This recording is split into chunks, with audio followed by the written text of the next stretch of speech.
Hey traders, John Howell here. In this video here, I want to talk to you about, I'm just going to look at through the financial stocks right now, and I want to talk to you about that there. So let's get straight into it. Guys, do not place trade based on what you see in this video, because trading is risky and it can cause substantial financial loss. There is no guarantee to make money in the markets, and trading does take a long time. It does take a long time to become a good trader, so be smart about the way you're trading. Also guys, first link in the description, make sure you click on that to get your free trading course.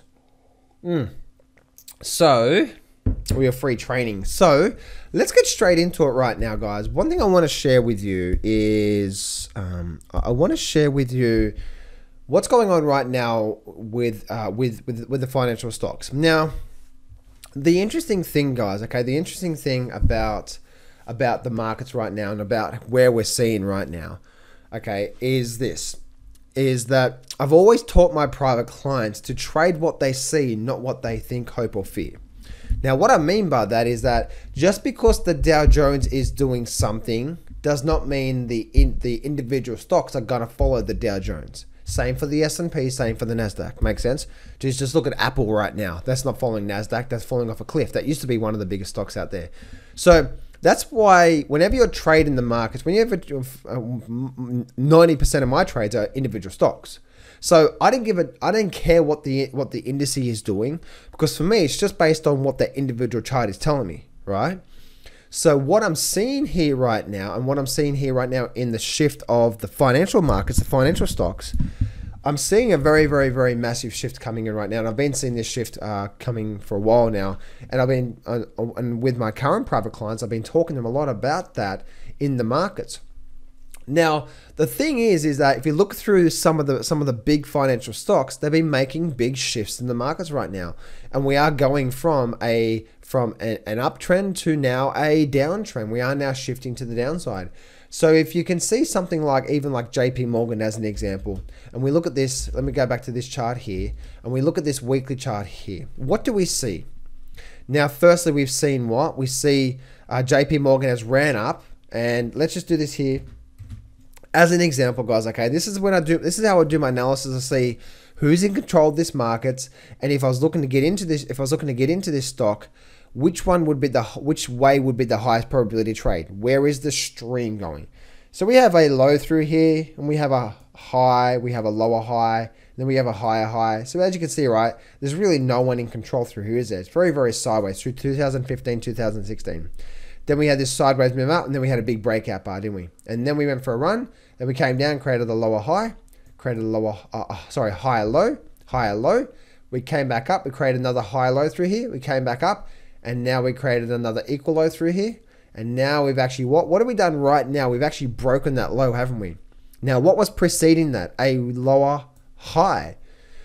And what was preceding that? A double top. So as you can see right now, right, like we are getting a massive shift in a lot of these financial stocks, and JP Morgan is actually one of the strongest one out of the whole lot of them. So we can see here, right, we can see what's actually happening here. Once again, going through the weekly chart and seeing where that overall trend is.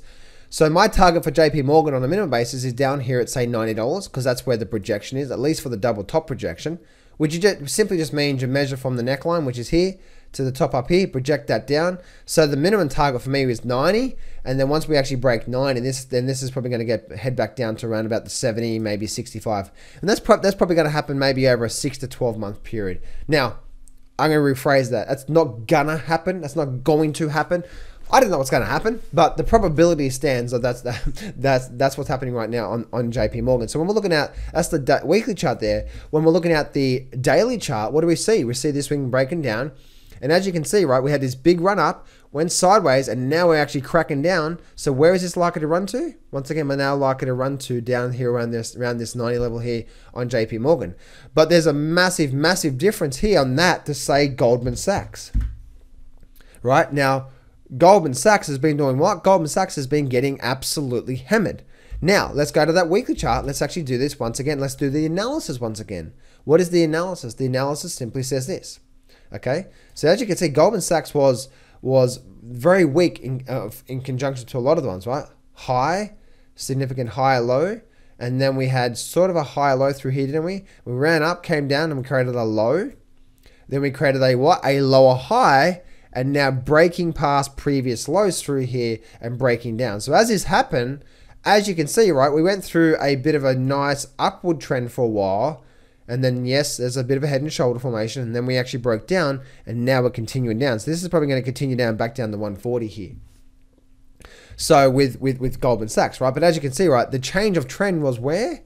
The change of trend was right here. Why is that? Because not only did we have a low, but now we actually created a lower high and then breaking right here.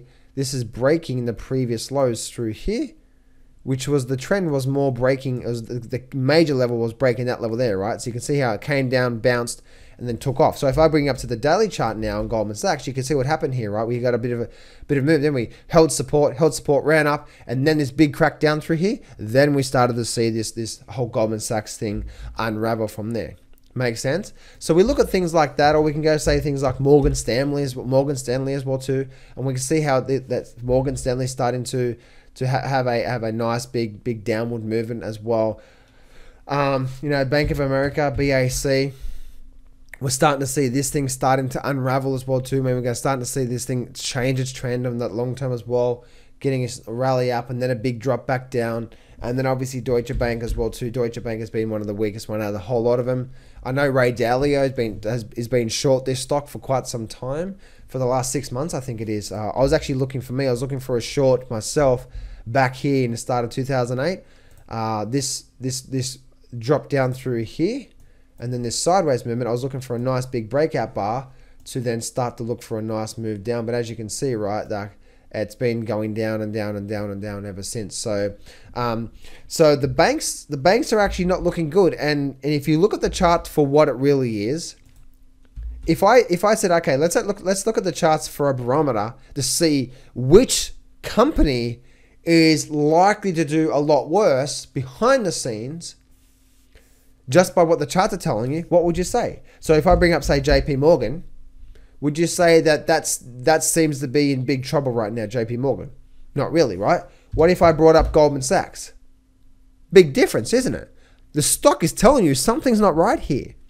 Without any news coming out of this markets, the stock is telling you, oh, something's not right here. If I brought GE up and you started seeing this on the charts, do you have to know the fundamentals to say that something's not right with this company? Makes sense? Once again, if I go back to Goldman Sachs, that tells me right now, without even knowing anything about the markets, you watch in the next financial crash, which it is coming right now, and in the next downturn, you're going to see a lot of Goldman Sachs issues in the markets more than any other bank, I believe, because that's the one that's not only was that was the weakest one out of the whole lot of them, but now that's meaning the weakest rally, but now we're actually getting the strongest drop right now in the mix of all these other markets. That's it. So that tells me, if you compare, say, Goldman Sachs to JP Morgan as an example, well, the charts are telling me right now, people that trade this markets, the insiders, know there's something wrong with this company right now. See. And one of my earliest mentors said, if you know how to read the chart properly and just look at it for what it is, the better you can read the chart, the better you can read the chart, the better you can actually understand the fundamentals without even understanding the fundamentals, just because the chart is telling you the story. Makes sense?